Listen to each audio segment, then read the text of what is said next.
That first West Side game. It's number 5 versus number 1. Millard North being the 5, West Side being the 1. West Side, their first game of the year, they beat Columbus by like 60. They're coming in this game. Everyone thinks Millard North's going to get blown out. It's going to be a bad game. West Side's just going to come out hot. And honestly, it was the complete opposite of that. That was probably one of the biggest games of the season for us. That was like a really defining game because since we were able to beat them, we knew that we were a good enough team to like beat anyone. Yeah, definitely we learned that we could fight with the big dogs. We always knew it inside, but the way we put it together as a team right there really gave us all the confidence we needed. And just to beat a number 1 team like that with how hard we played, we knew it was only up from there, and if we can beat them, we can beat anybody. Man, they were hype after that game too. The celebration was wild.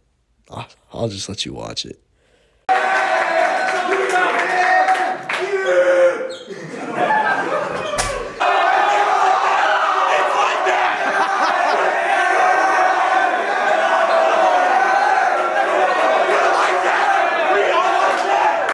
Man, after that game, they go on a little run. They beat Benson. They beat Papio. They beat Omaha South, Lincoln East, Bryan, Papio again. And at this point, they're still undefeated.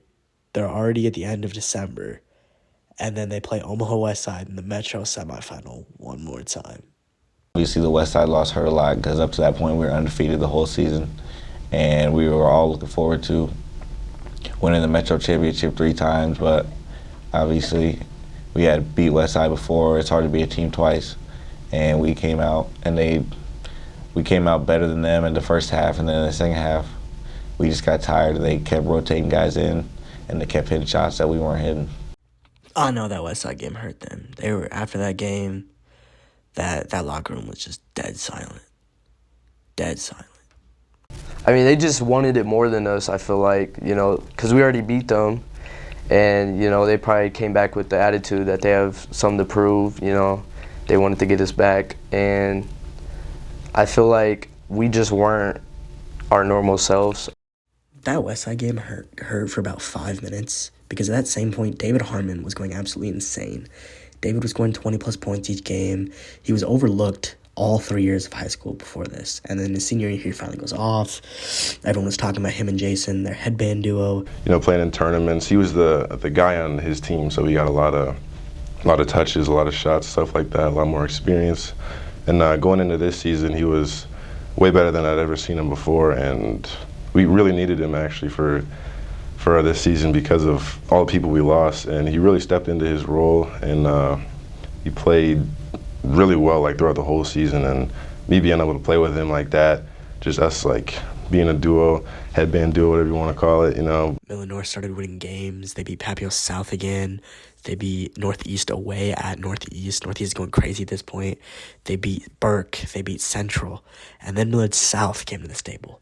And Millard South's not the best team, but every time you have a Millard rivalry, anything can happen. Millard South can come in and beat us by 40. Like, that game from start to finish was the most electric game played that year by a landslide.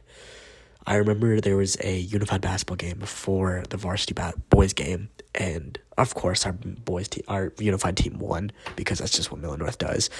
But that whole game, from watching my video play and everyone throwing up flashlights and everyone going crazy, and then that entire game, the whole stable was packed out black because it was a blackout, and it was just the most sold out game all year. And we ended up beating them by a large margin, but it was just the atmosphere of that game was crazy.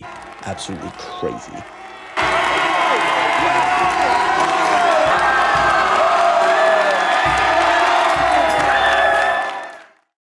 All was really good. All was really good. And then we went to go play Bell West at Bell West. And that game changed the tide a little bit.